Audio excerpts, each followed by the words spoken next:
Juan Kapitulo 6, versikulo 35. Si Jesus miingon kanila, "Ako mao ang pan nga naghatag sa kinabuhi. Ang muari kanako dili nagayod gutomon, ug ang mutuo kanako dili nagayod uhawon." Ang mga puno Pan sa kinabuhi. maglikon unta sa mong pagtuo ug gagaka kami sa pagtuman sa imong mahal nga kasuguan.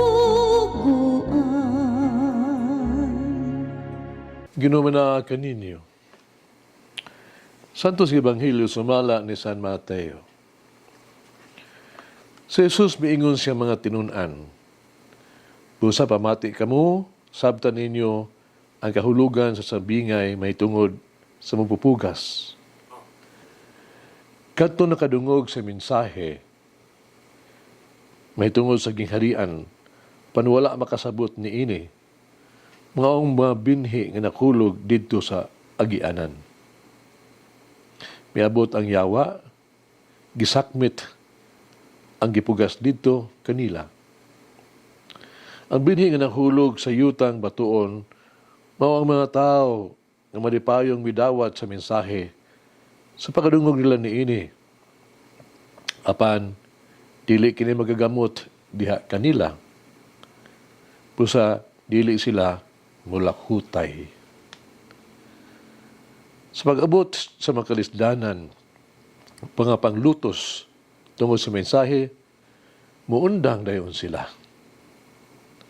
O ang binhi nga nahulog sa dapit sa mga sampinit, mga tao nakadungog sa mensahe, apan ang mga kabalaka, bahay ng kinabuhia, o ang gugma alang sa bahandi, nalumos na sa mensahe.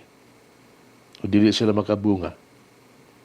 Ang binhi nga napugas dito sa maing yuta, mao ang mga tao nga nakadungog o nakasabot sa mensahe, namunga sila, namungag tanggatos, ang uban tagkanuman, ang uban tagkatluan.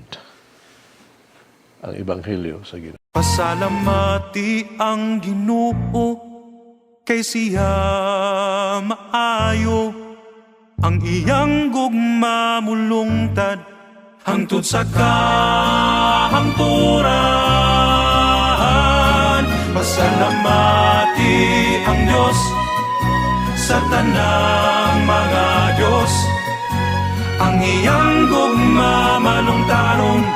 Pasalamati ang Ginoo sa mga Ginoo, ang iyang gugma balungtaron.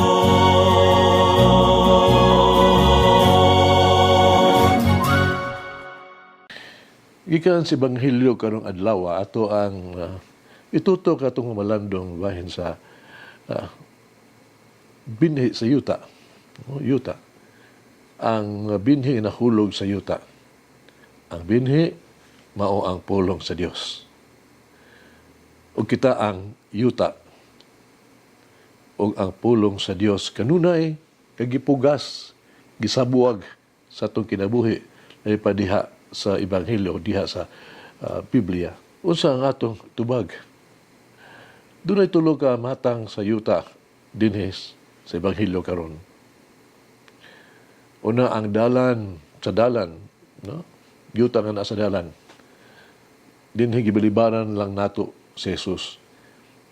Di nato dawaton ang iyang mga pulong, iyang mga pamaagi.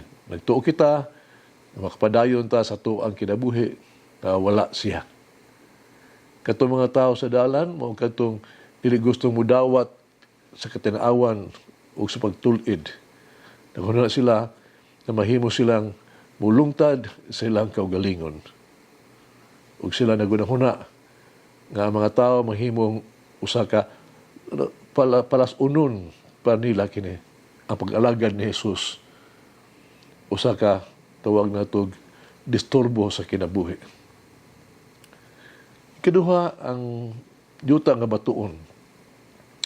Gusto kita, muna silang mituo kang Hesus para wala sila mutuman sa iyang mga pulong, mutuman siyang kabubuton.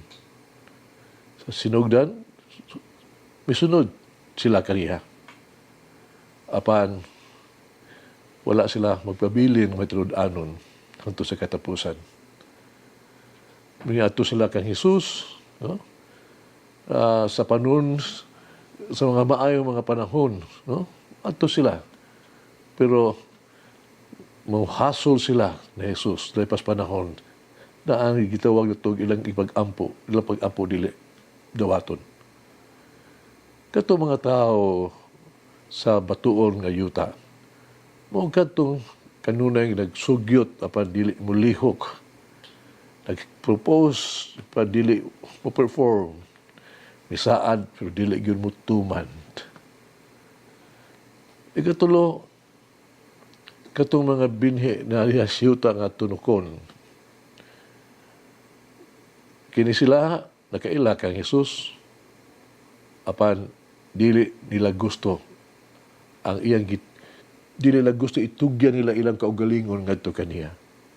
Mituo sila kaniya apan dili nila gusto kay ihatag kaniya ang ilang panahon, talento ug bahandi. Ginawat nila siya pero dili sila willing mo give up mo sakripisyo para kaniya. Kini ang mga kinabuhi nga napuno sa daghan kaayong interes kalibutanon. Busa, di na ito mahimo nga si Jesus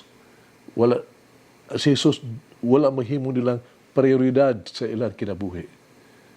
Kato mga tao hinuon, taliwala sa mga tunok, mga kadtong mga tao nga negatibo nga panghuna-huna. Ang nahuna na anaras pagdaot, no? Pagpanaway. Kayo na silang makitag unsay daotan, sa dili maayo. Kanyo nagipakita nila ang sayon o komportable. Sa ingon, kayo nilang isalikway, gibiyay kung bahin na sa sakripisyo o pagservisyo o paghatas kagalingon. O katong mga binhi nga diha sa maayong yuta, no? Usari ka kinabuhi, diin mga kinabuhi nato ba, yutang magagamot diha si Jesus, ang iyang pulong, umamunga kinig, tanggatos, kanuman, katluan, pila kapilo. Atong pangataon ang kanatong kaugalingon. Usa mang matang sa yuta, ako ikaw. Usa ato ang nabuhat alang sa Dios ug alang sa komunidad. May mga bunga pa kita nga puno sa katamis ug malungtaron. Tunay sugilano, no, sa kinabuhi ni Saint Bernard. Usa ka adlaw ni ana, no? Siya nagkabayo siya. Kasagaran magkabayo siya, mag-ampo siya, pero higayon na wa siya makaampo. Nahimamat niya ang usa ka mag-uuma sa bani, kay kas bani ka, nga nakakita ka niya, nakakomentaryo ba? Isultihan niya si Bernard, nga nganong wala man ka mag-ampo, kasagaran unta, mag-ampo ba gamit, tas basta kay kasabong kabayo. Nalinga tingali ka no, nangutana siya. Mag-uuma, mingon, ako, kung ako pa ni ana, ako pa na si mong lugar, dili dyan ko, mag-ampo dyan ko, di dyan ko mabalbalda sa pag-ampo. Si Saint Bernard, ingon siya, sige, no? Ihato ko ni mo ang kabayo, ikasakay di ere, o pag-ampo. Pag-ampo, unya kong panlitan, mag-ampo ka nga dili ka mabalda, akong ihatag kanimo ang akong kabayo. Misugot ang mag-uuma. Sakay na siya, nag-ampo siya, sa amahan namo, laka sa langit, balaan ang imong ngalan. Unya, nihunong siya. O mahinaminamon kay siyang utana ka San Bernard, kabayo na di apel ang sadol, ang lingkuranan. Ang igsoon, hagit sa kinabuhi. Nagahin ba ako o kita ang panahon sa pagbasa sa Biblia? Ato ba ang gituman ang mga hagit sa pulong sa Diyos ato ang nabasa sa Biblia? Mag-ampo kita. Yun ang Jesus, ang bala ang magpupugas. Sa matang higayon nga minaw ako sa imong pulong, tabangi ako nga mas masabtan kini. Tabangi ako sa pagdawat ni ini, o pagtuman ni ini. Bisan ang imong pulong, magasugo ka na ako, lisod ka radikal ka nga kausaban pag usason kinabuhi. Tabangi ako untas pagtuman ni ini. Tultuli ako sa pagbuhat kung unsa ang gihangyo sa imong pulong nga akong angay buhaton sa sakrifisyo sa pagtugyan ang alang kanimo. Yung itugot, isilikway ko ang imuha mga pulong tungod lang sa mga problema o kasakit. Yung itugot nga ako makalimot sa imong pulong tungod lamang sa bakandi ning kalibutana. Apan hinuon tuguti ako nga maamuma ang imong pulong, himo ako nga matulod-anon na ini. Gihatag ka na ko ang imong grasya o Ginoong Hesus aron kay mamunga ug daghan sa akong kinabuhi. Amen. Naning adlaw nga ato sa gisaulog ang kapistahan ni San Joaquin ug Santa Ana, ang mga gilikanan ni Maria. Magampo kita. O Ginoong Diyos sa mong katigulangan, imong gihatag sa mga bulahang Joaquin ug Ana ang grasya sa pagka ginikanan ni Maria ang inahan sa imong anak. Napakatao. Pinaagi sa mga pag-ampo nilang duha, itugot usab nga madangat namo ang kaluwasan nga imong gisaad alang sa imong katawhan. O Mary, make my heart rich, soul for the Word of God. Unangin ang Diyos magagawang sa tanan, Amahan, Anak, Espiritu Santo. Amen. May the Lord of the divine mercy bless us all, heal us from all diseases and suffering. Ayun unta niya kita, tanang mga sakit na sa lawas o sa kalag, body and soul. In the name of the Father, the Son, and of the Holy Spirit. Jesus, I trust in you. Amen. Whoever eats the bread of life will never hunger, says the Lord.